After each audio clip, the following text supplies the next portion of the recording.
Welcome to my review of Ghostbusters, the video game remastered. This is Juan Romero, and if you've not subscribed to this channel yet, then what are you waiting for? By subbing, you'll have a chance to win a Switch Lite as soon as we hit 50,000 subscribers, and on top of that, you don't want to miss another one of our videos, so hit that bell button.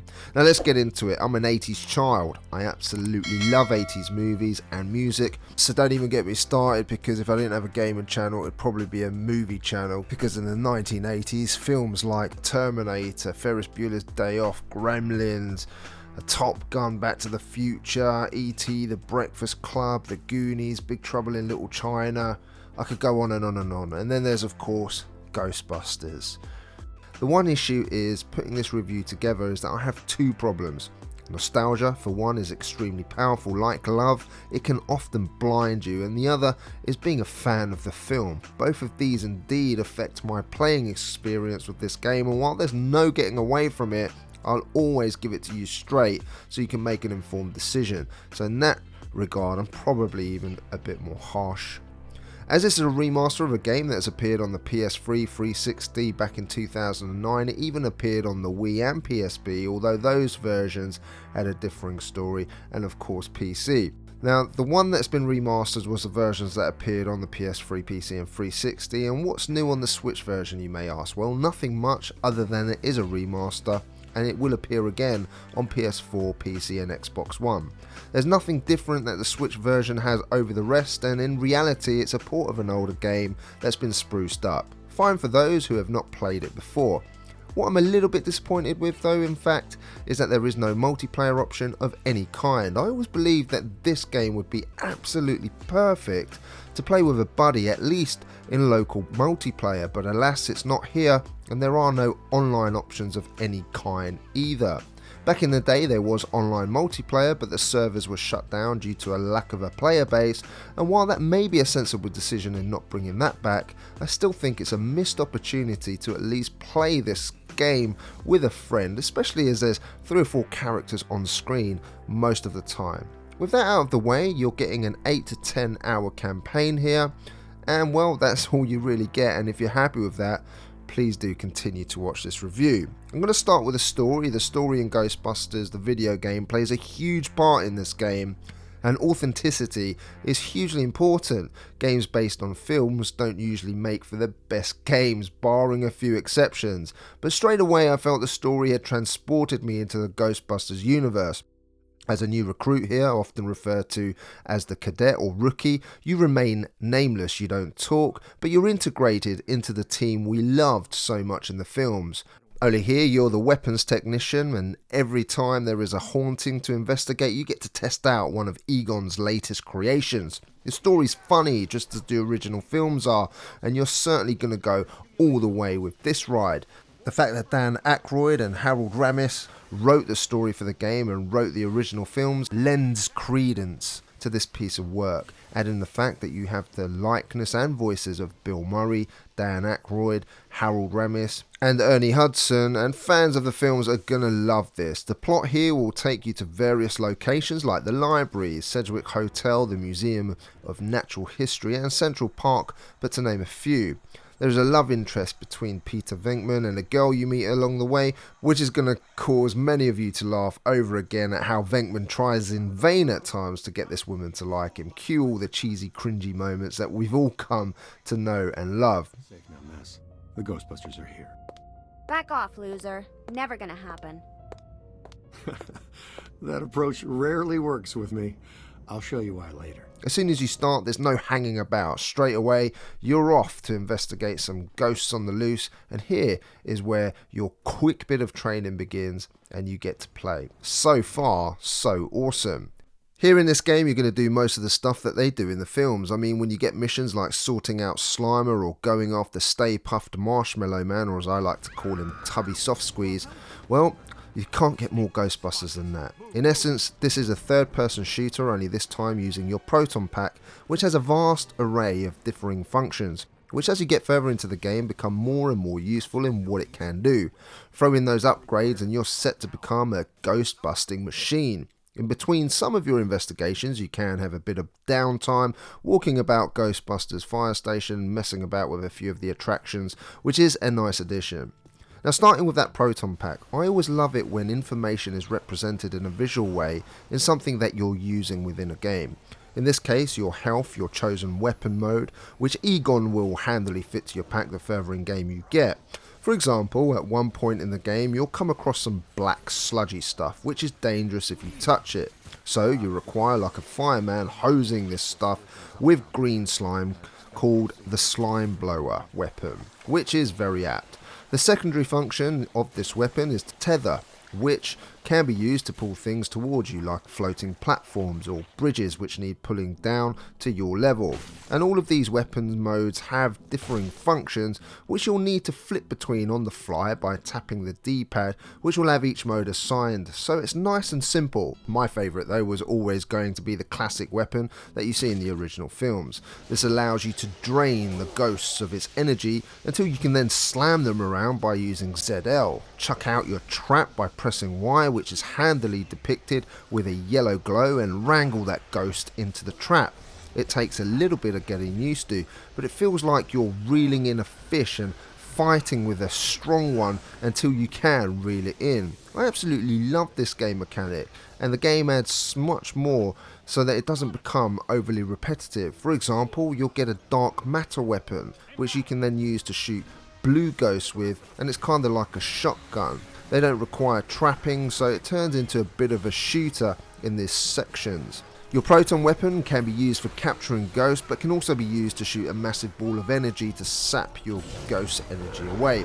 In between all of this, you'll have to vent your pack by tapping R, kind of like a reload function. Otherwise the game would be far too easy, hence why there are some limitations.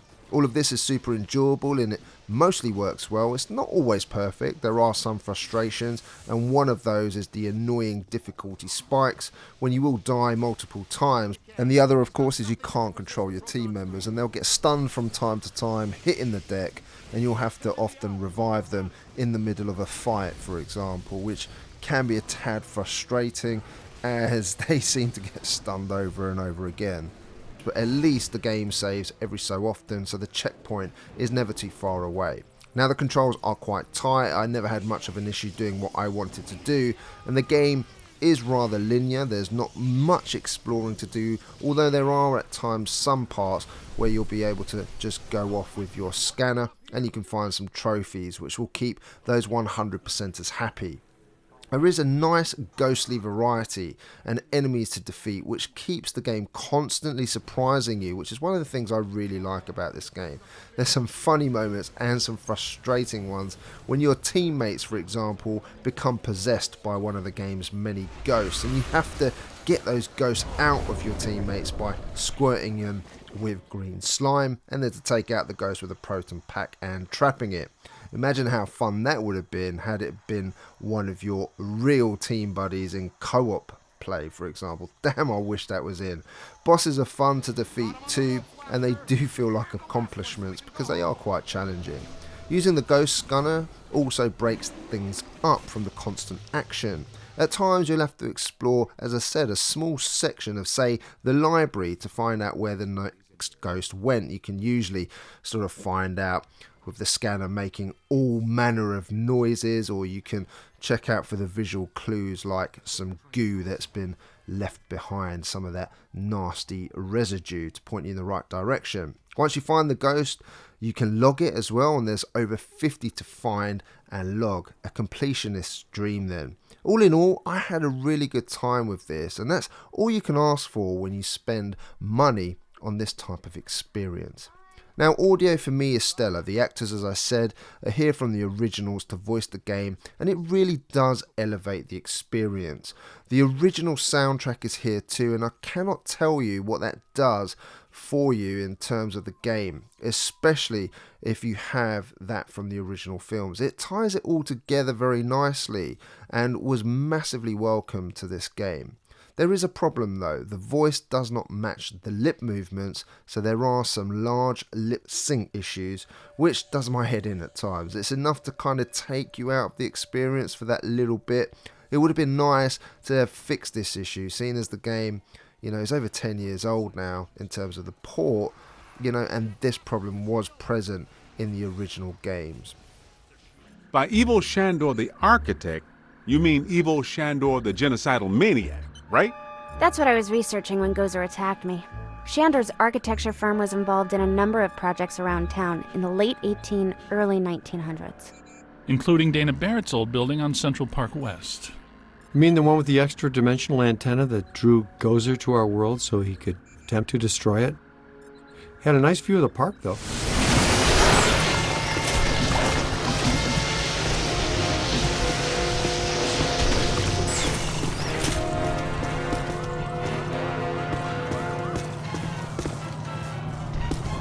And a nice big mention to the sound effects, which are quality here as well.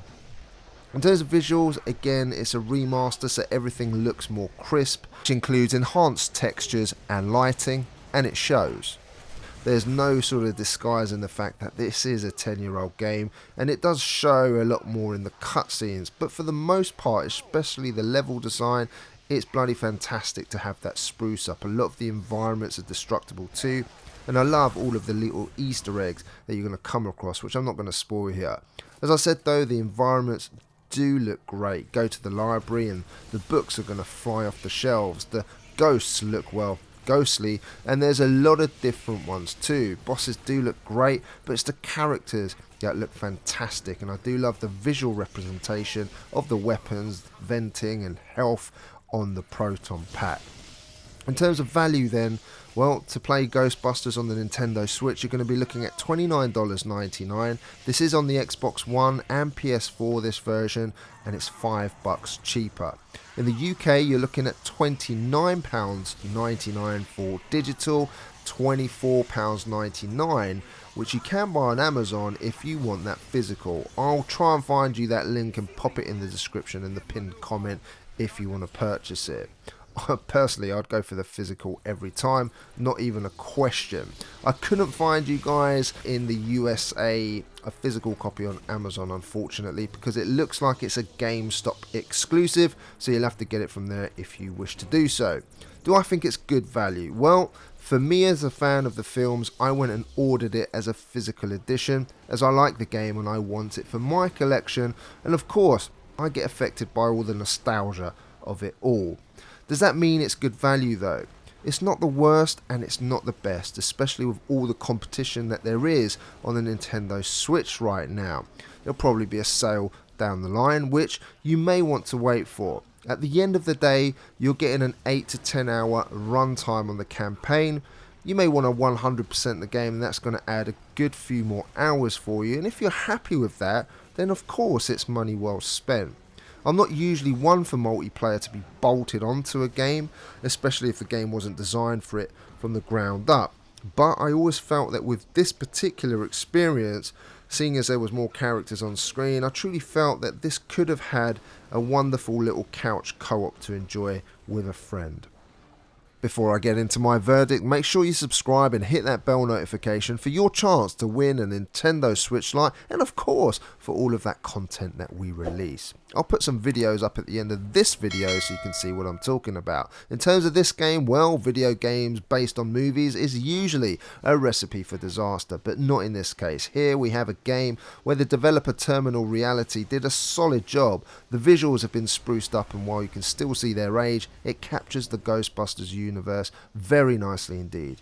Good audio, good voice acting, which is a little bit spoiled by the lip sync problems that we have here, but for the most part it's a very enjoyable gaming experience where you can be a Ghostbuster using lots of variety of toys and gadgets to do it. There could have been a few more modes to extend the experience, but alas, if you know nothing about Ghostbusters, you'll most probably like this, and if you're a Ghostbusters fan, you're gonna love it. Another solid addition to the Switch library then, and a 7.5 out of 10 from me.